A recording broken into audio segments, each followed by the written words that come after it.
Estamos caminhando no livro de Efésios. Chegamos hoje na metade do livro. Exatamente 6 capítulos o livro de Efésios tem. E 3 capítulos Paulo dedicou a mostrar para nós, a deixar bem claro para nós o que nós éramos, o que Deus fez em nosso favor, o que Ele mexeu conosco e o que Ele nos tornou, né? Nós estávamos mortos em delitos de pecado, o Pai nos escolheu, o Filho nos salvou, o Espírito Santo nos selou, e nessa situação tão ruim, Deus nos aproximou, nós gentios, judeus, e fez um só corpo. Nos aproximou, derrubou todas as barreiras, então hoje nós somos um edifício, uma casa onde Deus habita e onde Ele se move, Ele se mexe, Ele se revela aqui na terra. E para terminar o capítulo 3, Paulo falou que nós, como corpo vivo de Deus, a igreja, o mistério revelado que ninguém sabia que um dia Deus ia juntar judeus e gentios, Deus guardou para si essa informação. Então, Paulo relata lá algo que vem de Deus, né? Uma ajuda que vem de Deus como igreja, para nós termos uma certa vitória. A igreja, por habitar aqui, mesmo sendo salvos, nós temos muitas coisas que aconteceram conosco, o nosso espírito foi revivificado, foi ressuscitado, então agora nós temos um contato com Deus, nós temos comunhão com Deus, nós entendemos quem Deus é, conhecemos a palavra de Deus, através disso, nosso amor por Deus surgiu. E nós temos um privilégio que, através da habitação do Espírito Santo, nós compreendermos essas verdades bíblicas que o homem que não nasceu de novo é incapaz de ele compreender. Ele tem contato, ele sabe até as informações, ele consegue ler, mas isso não faz sentido, não faz lógica nenhuma. Então, Paulo, naquela situação em que ele estava preso lá em Roma, e ele sabia que tanto os irmãos lá de Éfeso, como irmãos de outras igrejas, no caso Filipenses também, que ele escreveu para os casos dos Colossenses, e outras igrejas também que tinham acompanhado o ministério de Paulo, Paulo sabia que a igreja, por viver a vida ainda aqui nessa terra, pode passar por vários sofrimentos, por várias situações incômodas, perseguições, dificuldades de saúde, de necessidades, de relacionamentos familiares, tudo aquilo que a gente experimenta ainda nos nossos dias. Então, Paulo coloca para nós que uma das coisas que mais é terrível na nossa vida é o desânimo. E na mensagem passada ele deu uma receita, ele deu umas dicas de como nós, como igreja, podemos vencer o desânimo. Porque o desânimo é um fator muito perigoso, aquilo que a nossa vida pode ter um potencial, ser um instrumento muito bom e útil na mão de Deus, por causa do desânimo ele vai se desdobrando e coloca nós por terra. Todo aquele potencial, todo aquele preparo que nós tivemos, de repente o desânimo, ele dispara em nós algumas coisas terríveis que podem levar até à morte. E Paulo fala, então, dá algumas dicas. Na semana passada ele falou que para nós nos fortalecermos no nosso homem interior, através do Espírito, para que, sendo fortalecidos, nós possamos ser arraizados, isto é, entendermos o amor de Deus e ficarmos arraizados no amor de Deus. Quando tudo parece que diz para nós, olha, você não é amado, você não significa nada, você não é nada, nós odiamos, nós queremos matar você. Quando você está com as suas raízes firmes no amor, então eu sou amado por Deus. Isso é que importa. E por causa disso, Cristo vai habitar em nós e nós vamos ter a capacidade de compreender esse amor infinito. Que Paulo fala que ele ora para que nós possamos entender experimentalmente, compreender a altura, o comprimento, a largura, a profundidade desse amor de Deus por nós. E ao compreender que nós sejamos nutridos, sejamos abastecidos, sejamos energizados por esse amor nos levanta, nos dá ânimo a cada dia e nos impulsiona a continuar mais um dia, a irmos para frente, apesar das dificuldades. E com isso, então, como igreja, como indivíduos, nós vamos conseguir produzir frutos, não para a nossa glória, mas frutos que glorifiquem a Deus, frutos eternos, frutos que não vão ser consumidos aqui, mas que vão estar conosco na eternidade. 2 frutos principais, o conhecimento da palavra de Deus e a conversão de outras pessoas. São duas coisas que nós vamos levar para a eternidade. As outras coisas são úteis, são necessárias, nos alegram, mas a maior parte das coisas elas vão ficar aqui. Mas pessoas que a gente levar para Cristo, que trazer a palavra de salvação para essa pessoa, ela vai estar conosco. O conhecimento que você adquirir da palavra de Deus vai estar com você na eternidade. E vai te ajudar a você profundamente, cada vez mais, conhecer a Deus. Hoje, então, no capítulo 4, nós temos o que nós chamamos de uma virada. É uma mudança. Paulo, no capítulo 1 até o 3, ele falou qual que é a nossa posição, qual que é o nosso status. Isto é, esse grande amor de Deus, e através da obra de Jesus Cristo, através da ação do Espírito Santo, através dessa providência, dessa presença de Deus conosco, então nós temos um status diante de Deus. E esse status não foi conquistado por nós. Nós não fizemos nada por merecer. Simplesmente o Espírito Santo nos chamou, nos convenceu, nos trouxe, nos deu fé para a gente crer no sacrifício de Jesus Cristo. Nós somos regenerados, nós somos ressuscitados, estamos assentados nas regiões celestiais. E nada poderá separar desse amor de Deus. Nem morte, nem espada, nada. Porque foi conquistada não por nós. Se fosse conquistada por nós, teria que ser mantido por nós. E aí nós estaríamos perdidos. Primeiro, que não conseguiríamos conquistar e muito menos preservar. Mas essa obra foi conquistada por Deus. Ela é tão perfeita que Deus já nos considera como ressuscitados e assentados à sua presença.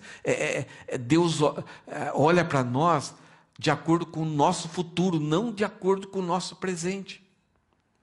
Então, se o nosso presente não está combinando tanto com o nosso futuro, Deus nos leva para sermos mais parecidos com aquilo que nós seremos no futuro. Essa é a ação de Deus. Ele começou uma boa obra em nós e vai completar até o dia final. Essa é a garantia. Esse é um status, é um nível muito elevado, que nós nem conseguimos entender direito. Vai ser muita surpresa quando nós encontrarmos e quando nós entrarmos na eternidade. Nós vamos ser recompensados. A Bíblia fala que nós vamos ser recompensados pelo serviço, pela forma com que nós servimos a Deus aqui. Mas depois a gente vai ficar contente com aquilo ali e tal. E os apóstolos, esses homens grandiosos que serviram a Deus, que deram a sua vida, vão ficar tão contentes com aquilo. Obrigado, Jesus, obrigado, Jesus. Mas daí eles vão dar uma olhada em volta e vão ter uma consciência, nós vamos ter uma consciência de quem nós éramos realmente, que lá nós vamos conseguir fazer isso. E aí o que eles vão fazer? O que nós vamos fazer com os galardões? Vamos ofertar novamente para Jesus. Num ato, não de que a gente não gostou, não gostei. Meu filho, o segundo filho Lucas, ele era assim, quando alguém vinha trazer um presente para ele, na cara da pessoa ele falava assim, não gostei. Não sei se tem alguma criança que faz isso, mas não vai ser isso. Nós vamos gostar, nós vamos amar, mas a gente vai ter a compreensão clara de que a gente não mereceu nada daquilo. Tudo é por causa desse amor que a gente vai ter uma eternidade para tentar conseguir entender a infinitude desse amor. Então, quando chega no capítulo 4, Paulo começa com uma palavrinha dizendo portanto. Isto é, essa palavra portanto, ela faz a nossa mente voltar para aquilo que aconteceu no capítulo 1 até o capítulo 3. O nosso status, aquilo que nós somos, que a gente não consegue entender ainda. Mas a gente olha na palavra e a palavra tenta explicar isso para a gente. E a gente crê nisso. Então, portanto, isto é, por causa do seu status, da sua posição, da doutrina de Deus a respeito do homem, Paulo fala, eu, como prisioneiro do Senhor, ele estava preso lá em Roma por causa das acusações dos judeus e por causa do poder do Império Romano, mas ele não se... Para ele era um prisioneiro do Senhor. Tudo aquilo que parecia tanto obstáculo, tanto impedimento, tanta desonestidade, para ele Era como se o Senhor tivesse usado todas aquelas situações inconfortáveis, né?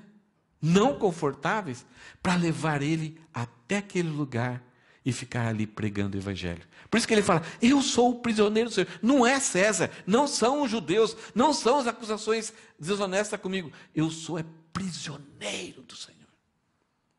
É Ele que me tem. Aqui não é uma ideia tão negativa. Talvez Paulo está falando assim, eu sou prisioneiro dele, ele é meu amo, ele é meu proprietário, ele faz comigo o que ele quer. E como o Senhor é bom, ele é santo, justo e reto, aparentemente para o mundo aqui, parece algo ruim, mas isso é muito bom. É desconfortável, é difícil, traz fome. Mas isso daqui está redundando em algo fantástico. E ele fala, a minha situação aqui tem feito até com umas pessoas que têm inveja de mim, têm pregado o evangelho. E por causa da situação aqui, o evangelho, soldados que estão junto comigo, estão ouvindo eu pregar o evangelho, se converteram, e eles pertencem à casa, ao palácio, o imperador, são a elite da guarda dos soldados, eles têm levado o evangelho para lá, porque toda pessoa que é salva, ela quer compartilhar a salvação que ela recebeu. Então esses soldados entenderam que o César era todo poderoso, mas Paulo está falando de um Deus muito mais poderoso, que os amou e que os libertou de todos os seus pecados e toda a sua culpa. Então eles levaram à casa de César, os parentes de César, lá no palácio, que seria impossível qualquer pessoa chegar até lá, mas através de Paulo ser prisioneiro do Senhor, o evangelho chegou até lá, trouxe luz, trouxe salvação. Então Paulo, eu sou prisioneiro do Senhor, Ele está me usando para isso. E ele fala assim, portanto, por causa da nossa posição, eu como prisioneiro do Senhor, eu rogo, eu suplico, eu impeço, por favor. Você lembra que na semana passada Paulo falou assim, quando me lembro de vocês eu me coloco de joelhos. Mas ele pedia ao Pai. Agora ele se coloca de joelhos, mas para pedir à igreja de Éfeso. Para pedir aos irmãos da igreja de Filipenses, para pedir para os irmãos da igreja Grace, para pedir para os irmãos da igreja Aliança e Hiracata, para pedir para a igreja cujo pastor é o pastor Jaime, e para pedir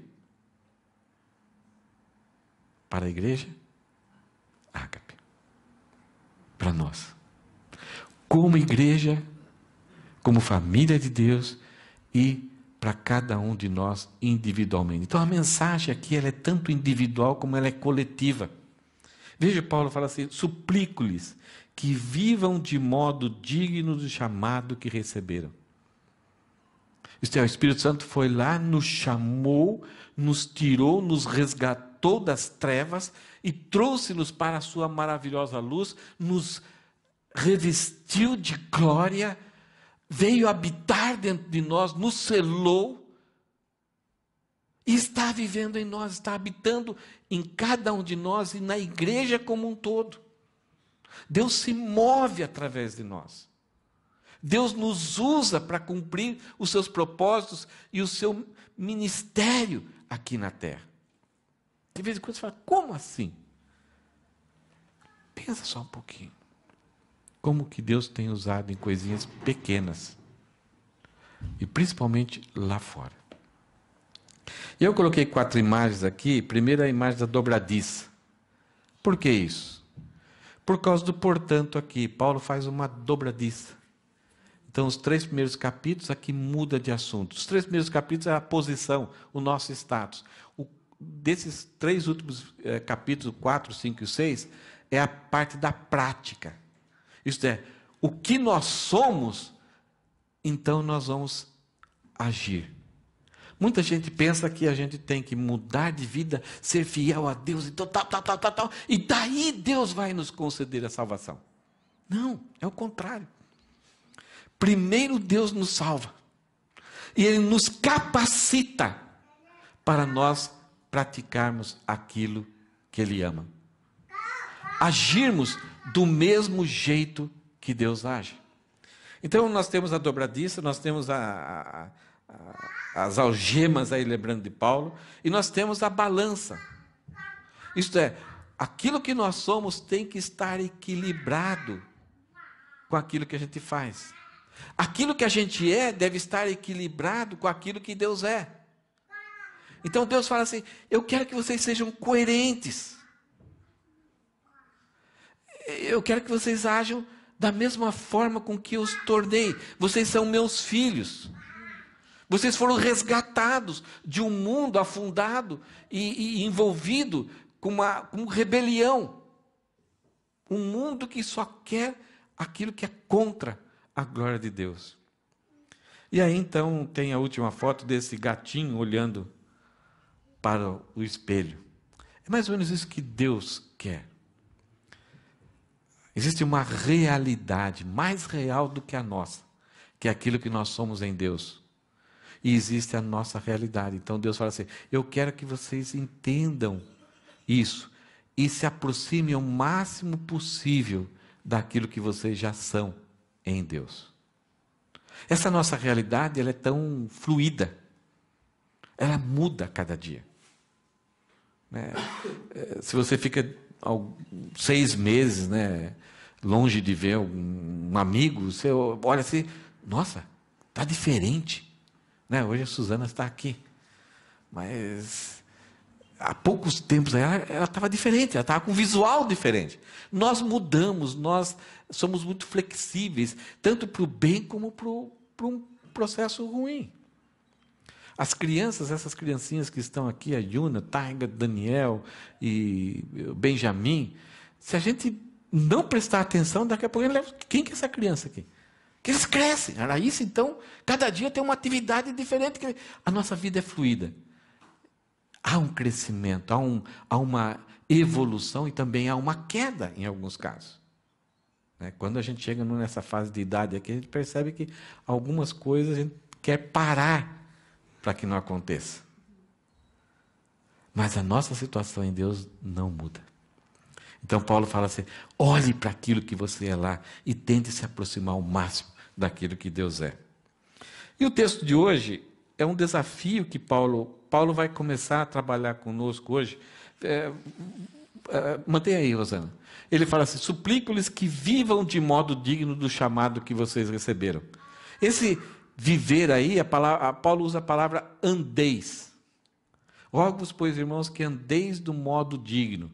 Que traz a ideia de viver, isto é, no dia a dia, na sua existência enquanto vivos aqui nessa terra. Então, vivam, se comportem, ajam, respondam, não respondam, tudo aquilo que tem a ver com a nossa vida.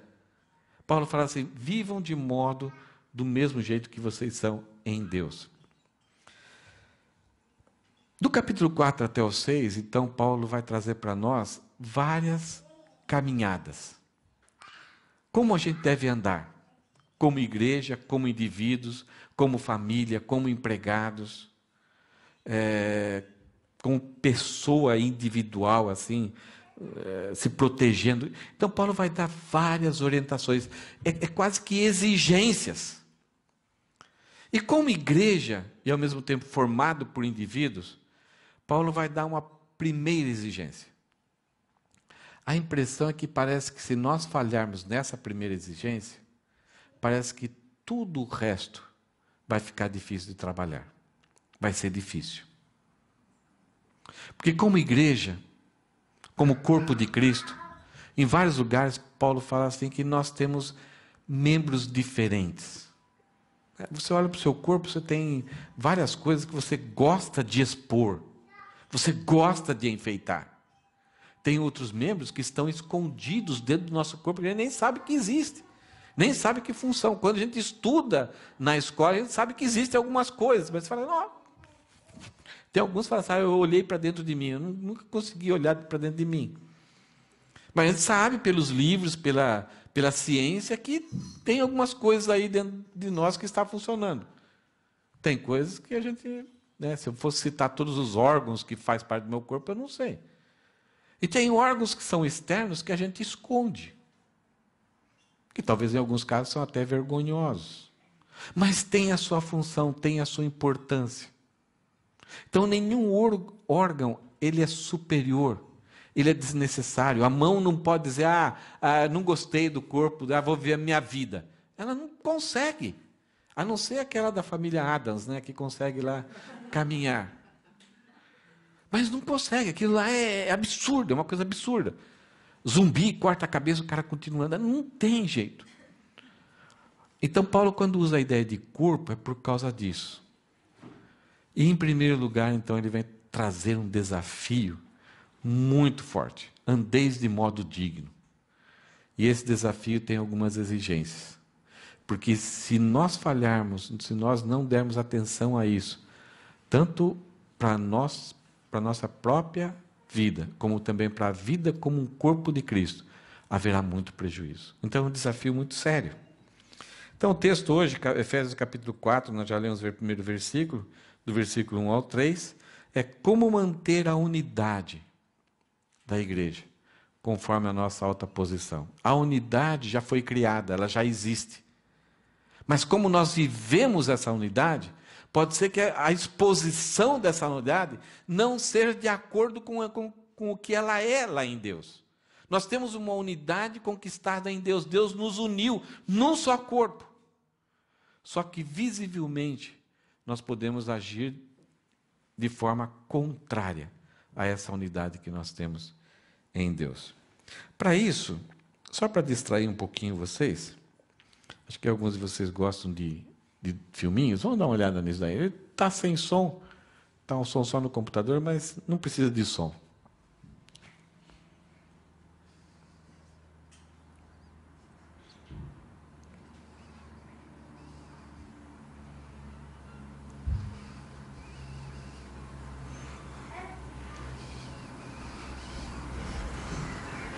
Unidade é importante, até o mundo dos negócios sabem.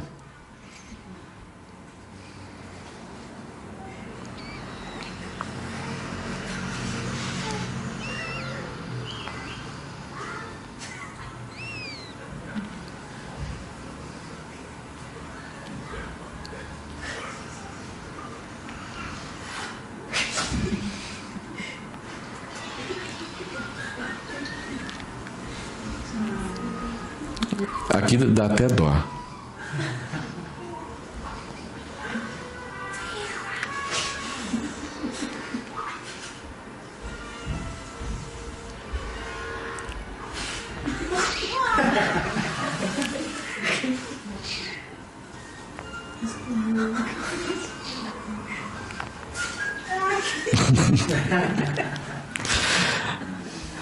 Unidade faz parte até do mundo dos negócios. Qualquer empresa, o próprio Jesus, ele falou que qualquer empreendimento, se não tiver união, ele vai se destruir. E tem em 1800 e pouco, tinha um filósofo, né, foi muito conhecido, o Elisandro gosta muito dele, é Schopenhauer. Né? Ele trouxe até tem umas ideias bem interessantes. E esse homem estava, aos 16 anos, estava fazendo uma escalada numa montanha, assim, numa caminhada, muito frio. E chegou um momento que estava muito frio, eles tiveram que parar no lugar, tipo uma cabana, uma barraca. E tinha muitos pastores, muitos trabalhadores que estavam bêbados e no frio não tomavam banho, então estavam muito fedidos. E ele chegou nesse lugar e aquilo lá, só o cheiro, assim, já viu quando o cheiro esquenta o ambiente? Né? Só aquele cheiro insuportável já aquecia o ambiente. E por causa do frio, então, no frio todo mundo tem que, o corpo da outra pessoa, né? É bom você se aproximar. Quanto mais se aproxima, é melhor. Então eles se aproximavam. Quando chegavam perto, eles não aguentavam, saíam. Aí passavam frio, aí chegava. Então, por causa dessa experiência que Schopenhauer teve, ele não narrou essa história, mas ele criou, então, o dilema do porco-espinho. Vocês conhecem o porco-espinho? Ele é bonitinho, uma bolinha assim e tal, ele fica todo, os pinhos desarmadinhos e tal. Quando o cachorro vem assim, ele arma os espinhos, o cachorro coloca, aqueles espinhos saem do corpo dele, ficam na boca do cachorro e traz um sofrimento muito grande. Meu pai, eu me lembro quando eu era criança, não era pequeno, mas eu era criança, meu pai, então, tirou de alguns cachorros esses espinhos. Eles espinhos têm uma serrinha que ele entra e quase é difícil de tirar. Então, tem que tirar com alicate. E o cachorro chora. É um sofrimento terrível. E ele escreve assim.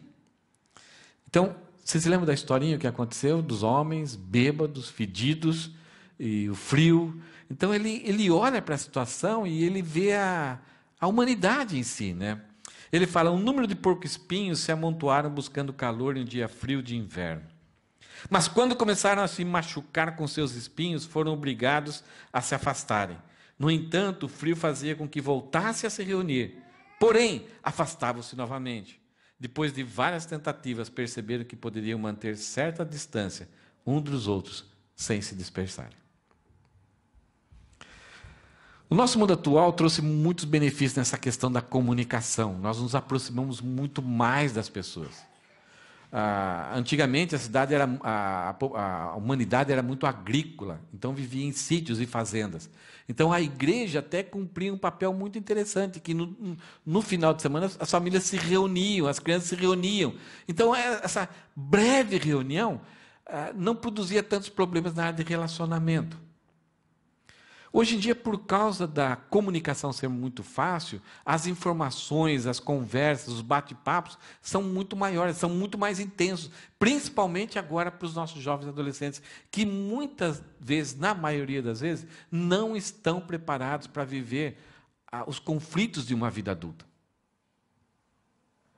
Então, esse nível de comunicação tão exagerado está causando um problema muito sério na vida dos adolescentes e das crianças, porque eles não suportam a crítica, a confrontação, a traição, que está acontecendo numa velocidade muito grande. Então, é só um alerta para nós a respeito disso. Deus nos salvou, nos colocou num grupo e fazemos parte desse grupo, e é gostoso estar com esse grupo, e a gente desfruta de um calor, mas pode ser que nesses momentos que a gente se aproxima, os espinhos cutuquem.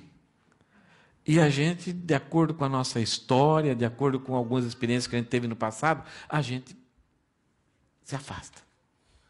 E aí, por causa da dureza, muitas vezes, do nosso coração, nós ficamos muito tempo afastados, sofrendo no frio. E aí voltamos, se aproximamos um pouquinho, daqui a pouco voltamos embora. Essa é a experiência desses homens do porco-espinho. Isso é ruim, porque ela não comunica o nosso status que nós temos com Cristo, que Ele nos uniu, Ele nos fez um só corpo, que todos os órgãos, todos os membros têm a sua participação. É beneficiado, é suprido, mas também supre as necessidades uns dos outros.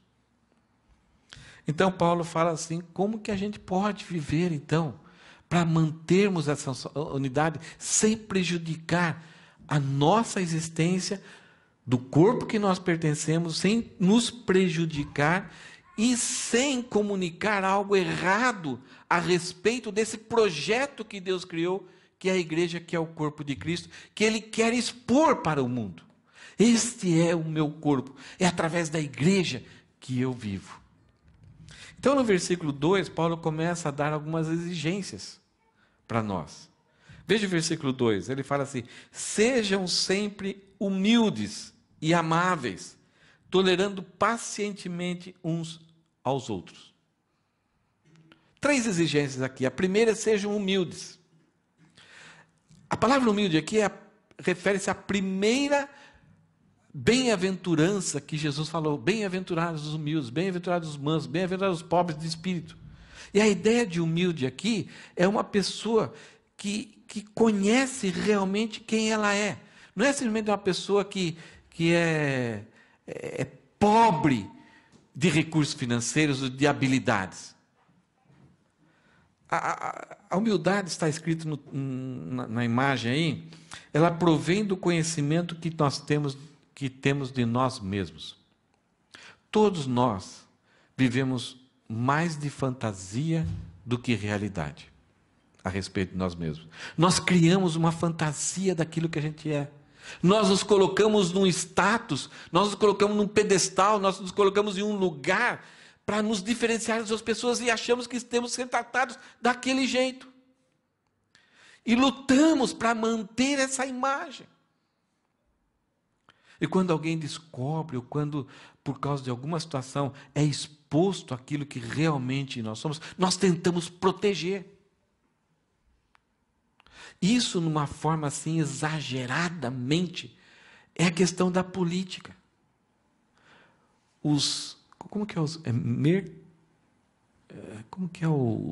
As empresas que fazem a campanha, os marqueteiros.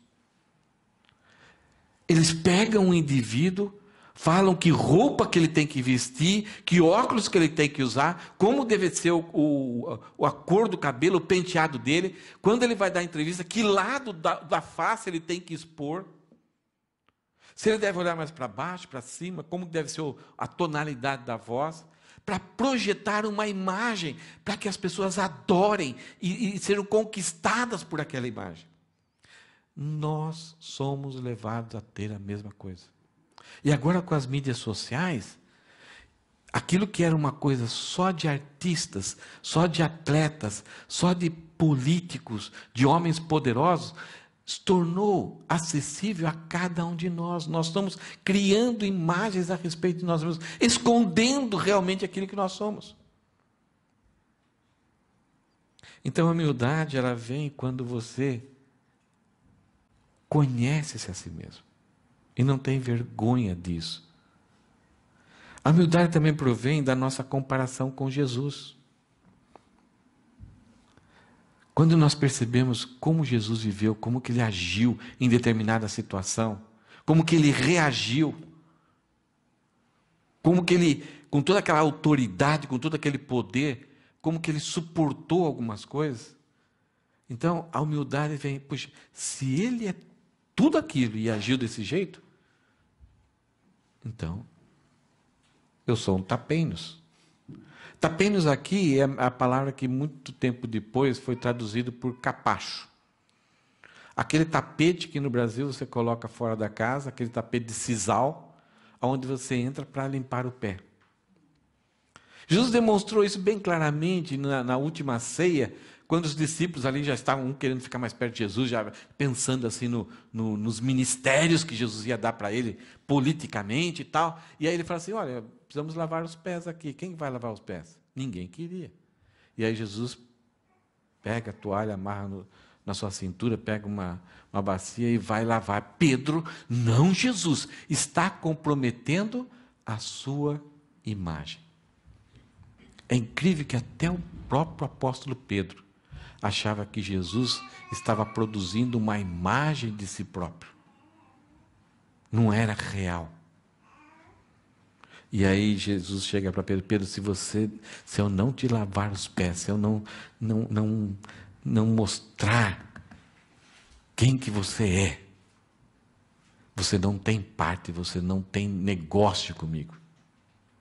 E aí Pedrão fala para Jesus, então dá um banho inteiro, eu quero me desfazer dessa imagem que eu tento carregar com muito custo.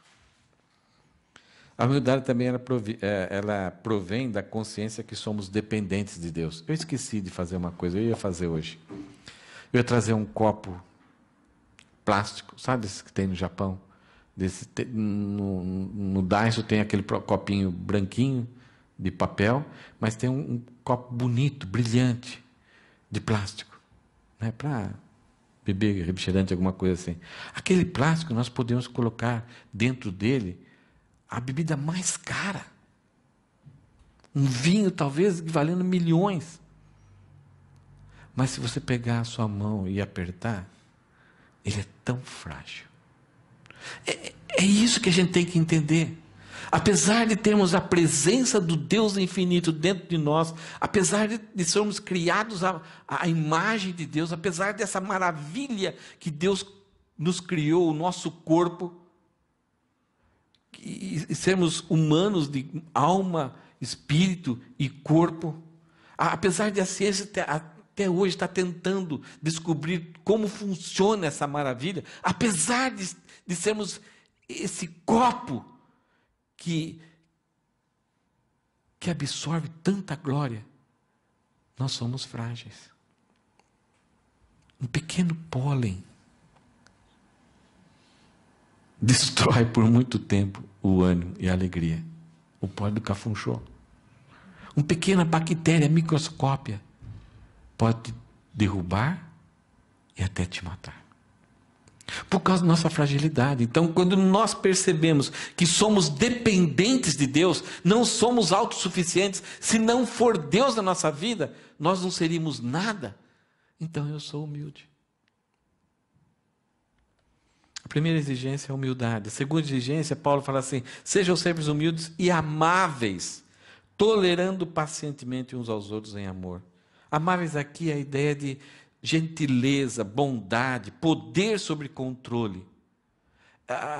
Essa palavra para outros aqui, que Paulo usa em grego, tem a ver com aquele cavalo bonito, cheio de força, energia, desembestado, indomável, mas daqui a pouco alguém vem e domina. E aí ele consegue marchar garbosamente, bonitão, e obedece, e caminha, dá ré, faz tudo. Já viu cavalos fazendo esse tipo de exposição? Isso ele tem tanto poder, tanta força, tanta energia, mas ele controla. Se não formos humildes, nós vamos querer ser melhores, vamos buscar status, vamos buscar poder no nosso meio. Se nós não formos amáveis, com tanta energia, com tanta capacidade, com tanta habilidade que nós temos, nós vamos querer destruir. Então há necessidade no nosso meio ter gentileza, bondade, poder sobre controle, dá a ideia de pessoa que possui completo domínio de si mesma. Alguém aqui consegue? Tem isso? Como é difícil isso. Como é fácil a gente explodir. É só pisar no nosso calo. É a pessoa que abre mãos dos seus direitos. É a ideia de mansidão. As melhores pessoas na Bíblia foi Abraão, Moisés e Jesus. Que tinham o direito, foi prometido a eles, mas numa situação de conflito eles foram amáveis. Com todo aquele poder, aquela capacidade, não lutaram pelos seus direitos, mas beneficiar outras pessoas. Não é uma pessoa, a ideia aqui não é uma pessoa boba. É uma pessoa que fica indignada contra o pecado, contra o erro, contra as outras pessoas. Mas é amável contra quem ofendeu diretamente a ela. Ela fica indignada, ela protege os direitos dos outros, luta pelos outros. Mas ela se aguenta quando o problema é com ela.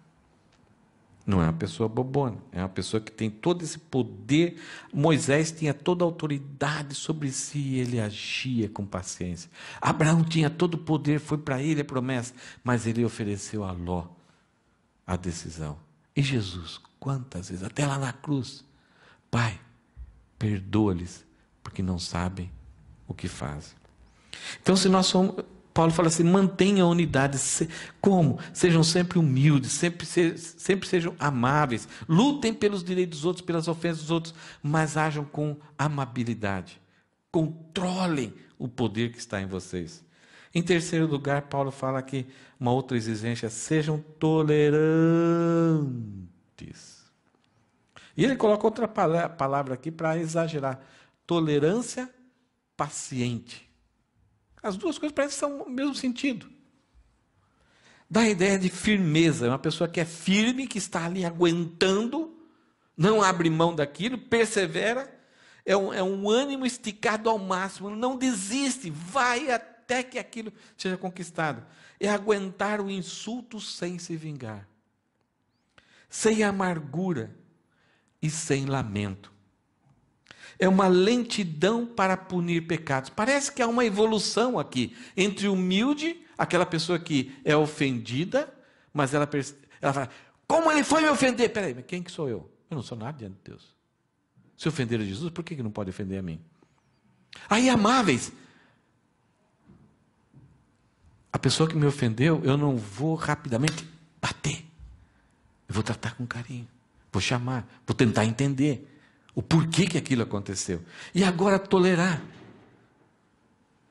Isto é, agir, aguentar o insulto sem se vingar, sem amargura e sem lamento. É uma lentidão para punir o pecado. Ele recusa a desforra. Você sabe o que é desforra, Jenny? É tirar satisfação. Ah, eu vou lá, ele vai ver só, vou falar para todo mundo. É a pessoa que recusa isso. Agora, esse versículo fala em amor, e essa palavra amor é a palavra ágape. Se nós tivermos a humildade, a amabilidade e a tolerância, a paciência, sem o amor, nós teríamos um problema aqui. Os erros não serão acertados. As falhas não serão corrigidas. O texto, Paulo fala assim, tolerem, suportem, estiquem, para não ter aquele momento do impulso como nós agimos.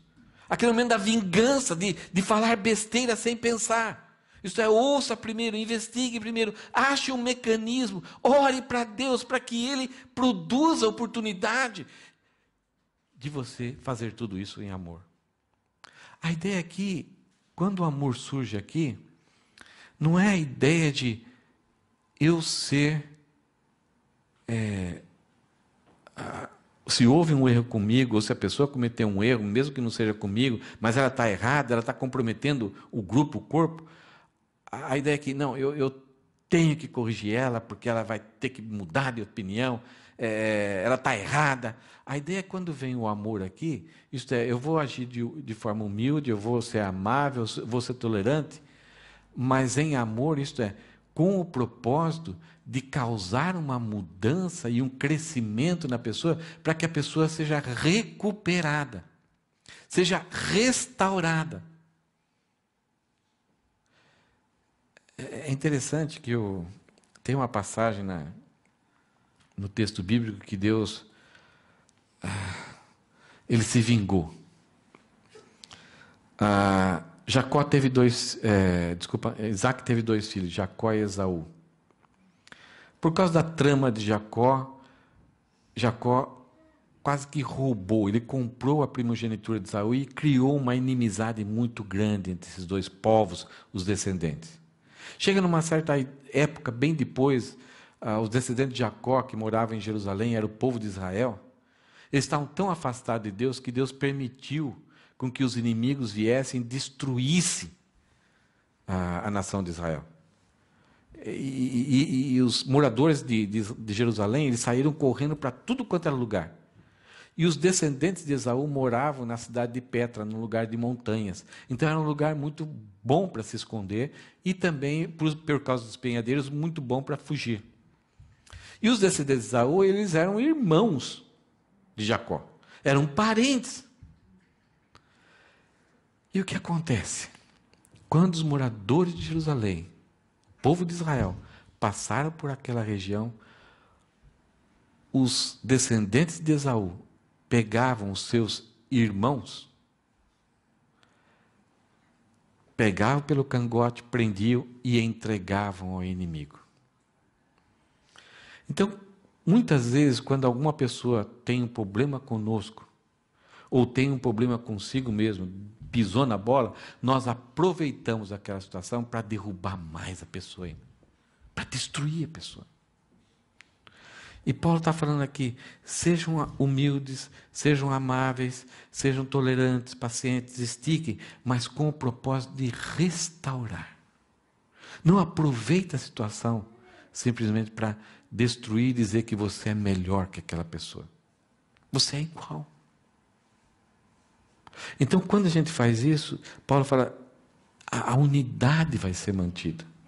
E por isso que ele fala, sejam sempre. Não tem um momento para ser e outro momento para não ser. Tem que haver sempre essa atitude. Nós não temos essa capacidade, por isso que nós temos que buscar em Deus essa capacidade. Eu falei muito sobre pecado, quando alguém ofende a gente, ou quando alguém comete um pecado consigo mesmo e nos envergonha por pertencermos ao corpo. Mas tem uma coisa que pode prejudicar muito a igreja em si, e qualquer grupo, o trabalho, ou até família, que não tem nada a ver com pecado. Simplesmente tem a ver com uma coisa tão bonita, tão fantástica, que é a beleza das diferenças. Por exemplo, nós temos 4 estações, não temos? Verão, primavera, outono e inverno. Ele é muito diferente. E aqui no Japão é bem diferente. E tem um feriado lá, equinócio da primavera. Daquele dia em diante muda o clima. É incrível aqui. Tal dia deixou de ter alguma coisa e tem uma variaçãozinha, um pouquinho frio lá, mas muda drasticamente. E cada um de nós pode dizer assim, eu gosto mais do verão. Eu gosto mais da primavera. Eu não gosto do verão. Eu gosto do inverno. Outono. Não sei, não quero fazer uma pesquisa aqui, mas nós, por sermos seres humanos, tem as diferenças de homem, mulher, de idade, de cultura, procedência, mas também nós temos algumas diferenças que são parecidas com as estações do ano. São pessoas que talvez são mais concentradas, mais compenetradas, outros são mais esfuziantes, são pessoas quentes, outros são mais bonitos, gostam da beleza, outros sempre estão na fase de renovação, sempre gostando de coisas novas, como o outono. E, de repente, pode ser que nessas diferenças, que não são erros, a gente não goste. Isso irrita a gente.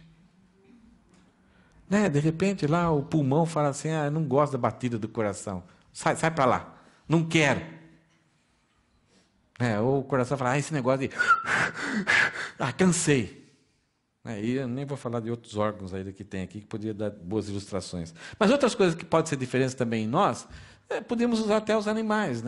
Tem o leão, o chefão, aquele que manda, aquele que acha, sempre vai se comportar como nunca está errado. E nós temos o golfinho, aquele alegre, sempre vive em grupo, fazendo palhaçada, é tudo alegria, gosta de fazer alguma coisa, se envolve com alguma coisa, mas não dá continuidade. E nós temos o perdigueiro, aquele que gosta de estar com amigos, sempre juntos, é fiel, mas tem que pertencer ao grupinho dele, qualquer estranho já ele fica bravo. E nós temos o castor, que trabalha quietinho, sozinho, planejando, supercontrolado, pensa sempre no futuro. Então, nós temos essas diferenças que elas podem existir exageradamente ou podem deixar de existir. Então, por isso que a amabilidade é o equilíbrio entre essas diferenças. E essas diferenças, elas nos atraem no início. Aquela pessoa é muito legal. Eu fico tão entusiasmado. Mas depois que você está perto ali e os espinhos começam a ficar muito pertinho, aquelas diferenças se tornam obstáculos para uma convivência amorosa e pacífica. Isso acontece muito com casais. Antes do namoro, o oposto atrai. Aquilo que você não tem, aquilo que você sente falta, você vê na pessoa, aquilo lá te atrai. E te aproxima, e você se apaixona por aquilo. Mas no momento que tem que conviver todo dia, aquilo que é atração vira rejeição, vira irritabilidade. Um homem castor e uma mulher golfinho. Se ela um dia chegar para você, vem aqui em casa, nós brigamos. Você vai chegar na casa, a mulher está 5 caixas de tixe esparramado de lágrimas. E, esse marido aí e tal. E lá chorando, e batom, e rindo, tudo escorrido na casa, tal. E aí, mas qual é o problema? Ele é uma tábua, e o marido lá na parede. Ele está tentando entender a situação. Mas ela quer que ele aja de forma diferente. Então, aquilo que era legal no começo, aquela firmeza dele, aquela ideia de planejamento, de pensar no futuro, em alguns momentos agora vai irritar. E aí a unidade vai ser quebrada simplesmente por não entender e não agir com o processo de ser humilde, amável e tolerância. E aí Paulo termina aqui no versículo 3. Façam todo o possível. Veja o exagero de Paulo aqui. Façam todo o possível para se manterem unidos no Espírito. Esse é o desafio de Paulo. O primeiro desafio. Para andarmos de modo digno que glorifique a Deus. Nós fazemos todo o possível sermos humildes, sermos amáveis, sermos tolerantes. Para mantermos unidos no Espírito. A união, essa união já existe, ela é criada pelo Espírito. O Espírito que foi colocado em nós, ele nos une. É o mesmo Espírito que é colocado em todo aquele que crê em Jesus. Façam todo o possível para se mantermos unidos no Espírito, ligados pelo vínculo da paz. Então é o amor que nos leva a restaurar, recuperar e visando o bem da pessoa, e a paz é aquilo que liga, a paz da ideia que aquilo que existia um grande obstáculo, existia uma grande guerra entre mim e Deus. Deus veio e quebrou todas as barreiras. Então, se alguém fez o mal para mim, eu sou a pessoa que vai lá e vai destruir essas barreiras, para que esse vínculo não seja quebrado. Está vendo? Conseguindo ver a imagem das pedrinhas ali? Aquelas madeirinhas seria esse vínculo, né? Cada pedra com seu peso, na proporção certinha, fazendo com que essa obra de arte que alguém criou ali, fosse algo tão bonito. O mar, eu imagino o mar, o vento, tudo contra isso, mas a proporção que cada um está ali, na medida certa, no lugar certo, faz com que haja uma paz, uma serenidade. Isso acontece no nosso corpo. Todas as glândulas, o processo de alimentação, de bebida, ele entra, cada membro entra, cada órgão entra na sua proporção, faz com que tudo aquilo seja útil e seja benéfico para o corpo. Se houver alguma coisa errada, já há um alarme, já há um procedimento para que o próprio organismo se recupere, ou que alerte, olha, é necessário tomar um remédio, faça alguma coisa, é necessário dormir, ou vá para o banheiro rapidamente. Então, o próprio organismo, cada um colaborando para que haja uma paz, haja uma saúde naquele corpo. E é bonito ver essas pedras ali, né? Como que a pessoa chegou a esse ponto. Algumas vezes nós queremos criar uma aparência de unidade, fazendo com que essa unidade seja uma pressão externa. Então, por exemplo, fazendo com que todas as pessoas usem a mesma roupa, uniformizadas, o mesmo corte de cabelo. Não, aqui nós somos unidos, somos todos robozinho, como caixa de palito de fósforo, já viu? Todos iguaizinhos. Isso não é belo, isso não é bonito. Por isso que Deus nos salvou de toda a raça, tribo, língua e nação. Pessoas com histórias diferentes, experiências diferentes. Porque ao derramar o seu amor sobre nós, e Ele nos restaurando, nos ressuscitando e formando um só corpo, através dessa maravilhosa graça, é a forma com que Ele vai expor isso para o mundo. Isso vai ser a glória dEle. Se Ele tivesse salvado todas as pessoas da mesma forma, igualzinho, tudo palitinho de fósforo, que glória existiria nisso? É um amor moldado. Mas o amor de Deus, ele tem a sua largura, a sua profundidade, a sua altura, porque ele é infinito.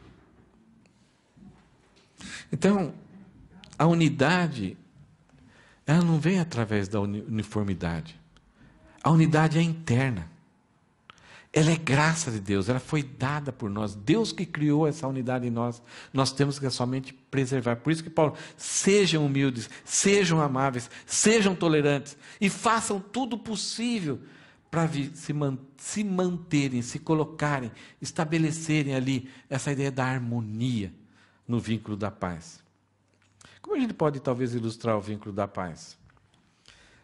A Jenny comentou uma foto do Tiago, lá na Tailândia. Jenny.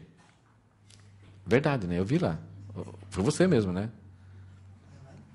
O Tiago, né, ele foi para a Tailândia e uma foto dele lá, bonita, né? Sentado como que chama? A cadeira lá de exercício, de perna, assim, tal. O Tiago sofreu muito, já um ano e meio, 2 anos aqui no Brasil, no Japão, por causa que ele teve um problema num dos ligamentos do joelho, e não se descobriu o que era, então tinha infiltração para ele conseguir jogar um pouquinho, e sempre treinando. Então e ele desanimou muito até com a profissão de jogar futebol. Ele estava a ponto, já tinha decidido, voltar para o Brasil e parar com o esporte. Porque ele queria, no futuro, ainda brincar com os filhos dele. Porque era tanta dor que ele estava achando que ele estava correndo o risco até de perder a mobilidade, de poder fazer alguma coisa. E aí, no final, ele acabou descobrindo que poderia haver uma cura, um tratamento, coisa que não estava sendo feita aqui. E aí ele recebeu um convite também da Tailândia e o pessoal falou, nós vamos te ajudar, nós vamos te recuperar. E ele foi para lá. Ana Necósia, vocês conhecem ela sofreu uma vez um acidente de carro, um carro atropelou ela de bicicleta, ela ficou 6 meses. E teve vários problemas, teve que aprender novamente a andar, várias dificuldades. Eu um dia também jogando futebol, derrubei um rapaz, ele caiu em cima da minha perna e quebrou, rompeu o ligamento cruzado anterior do joelho.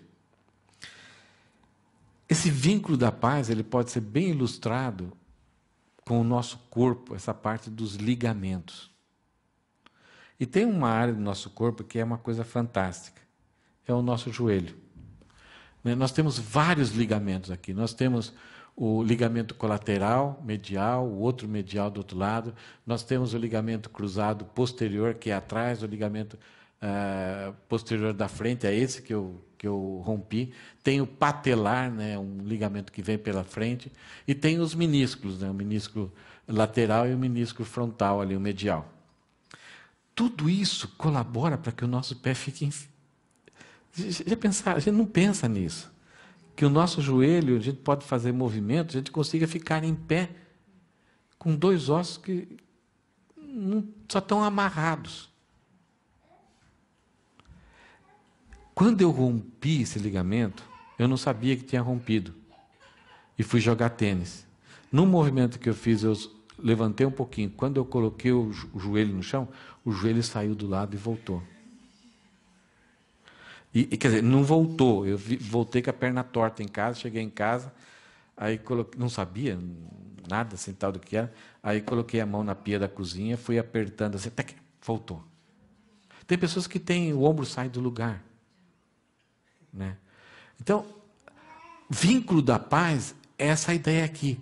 São coisas que existem no nosso meio que a gente pode usar, que sempre vão promover a paz e vão deixar tudo no lugar.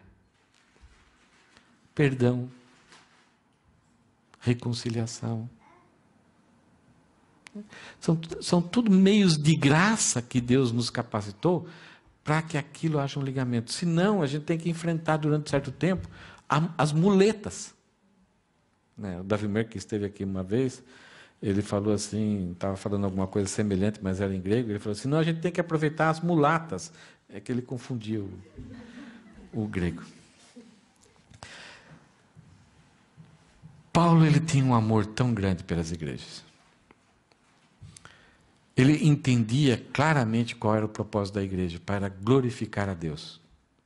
Mas ele entendia muito sobre o ser humano. Ele entendia muito sobre ele. E cada vez mais ele foi entendendo mais sobre ele. Até a apreciação sobre ele, apesar de estar servindo muito a Deus, de estar trabalhando muito para Deus, a apreciação humilde a respeito dele foi cada vez baixando. No começo ele era menor dos apóstolos, depois menor que os santos, depois no final da sua vida eu sou maior que os pecadores, dos pecadores. E por entender o propósito da igreja e do que nós somos feitos e as dificuldades que nós temos, então Paulo, para toda a igreja que ele escreveu, ele causava esse desafio, ele mandava esse desafio, mantenha a unidade. E teve para uma igreja, a igreja de Gálatas, eram 4 cidades, 4 igrejas em 4 cidades, ele escreveu o seguinte texto, Gálatas capítulo 5, versículo 14. Pois toda a lei pode ser resumido nesse único mandamento: ame ao seu próximo como a ti mesmo. Só que Jesus falou, ele ampliou esse mandamento. Ele falou assim: ame ao teu próximo como eu vos amei.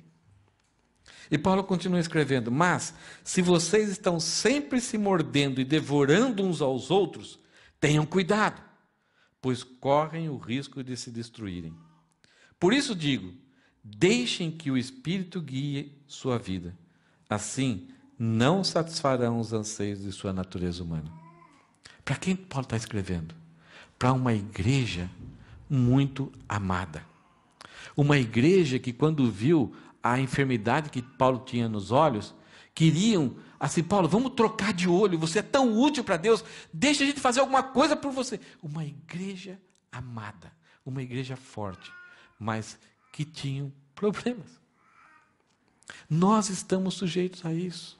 Talvez você já experimentou algum problema disso, de que o espinho de alguém te machucou, ou talvez você machucou.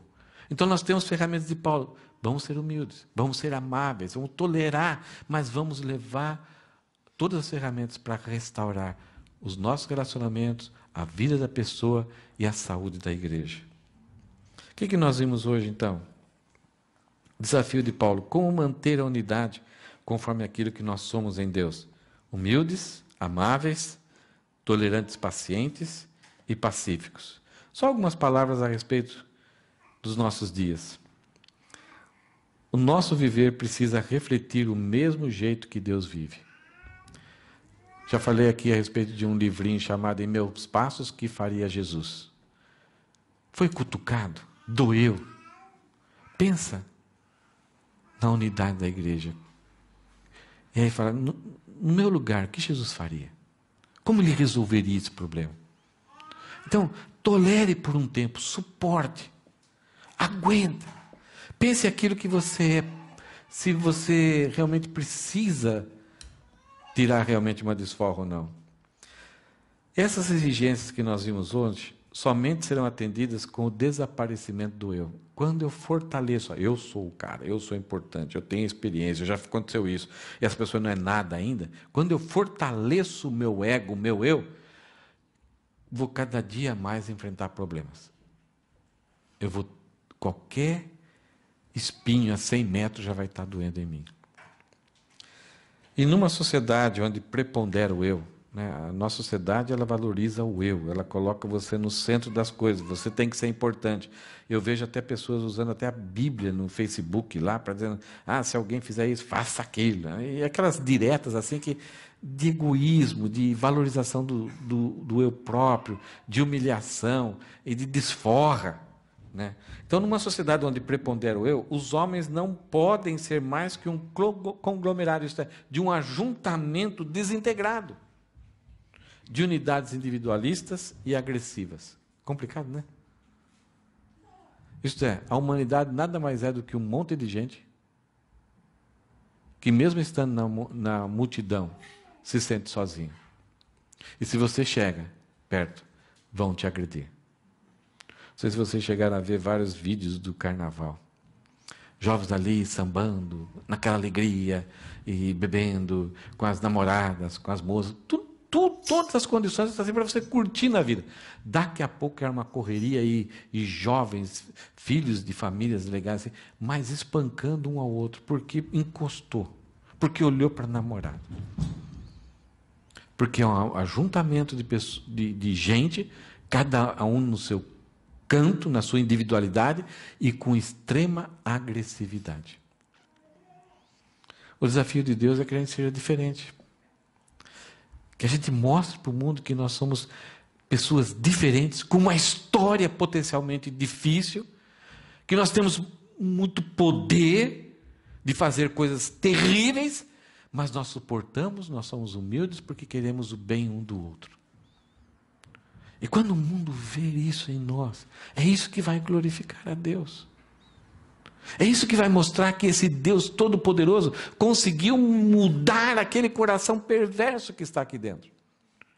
E dá capacidade para eu me controlar, para eu restaurar, para eu amar a pessoa, para eu querer o bem da pessoa, por causa do corpo de Cristo, a qual eu pertenço. Essa mensagem é lá para a igreja da Aliança. Essa mensagem é lá para a igreja Batista de Atibaia. Será que é para nós também?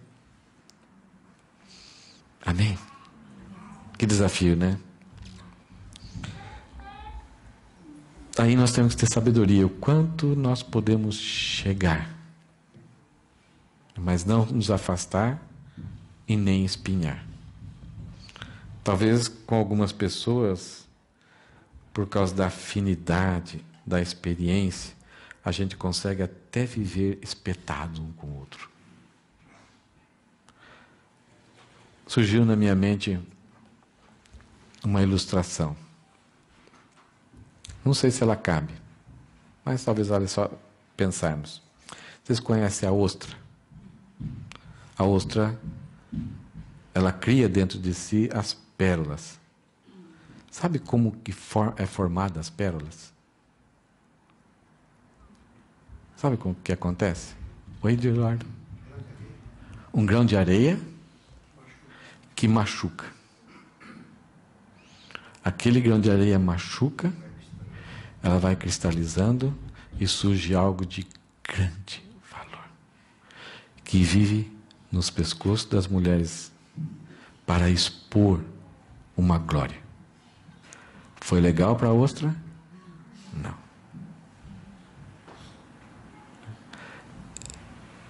Se você conseguir viver espetado, viva. Se você não conseguir, não vai longe, fica por perto. O mais perto que você puder. Porque aqui tem calor. Aí você vai ter o calor que você necessita para viver uma vida que glorifique a Deus. Que Deus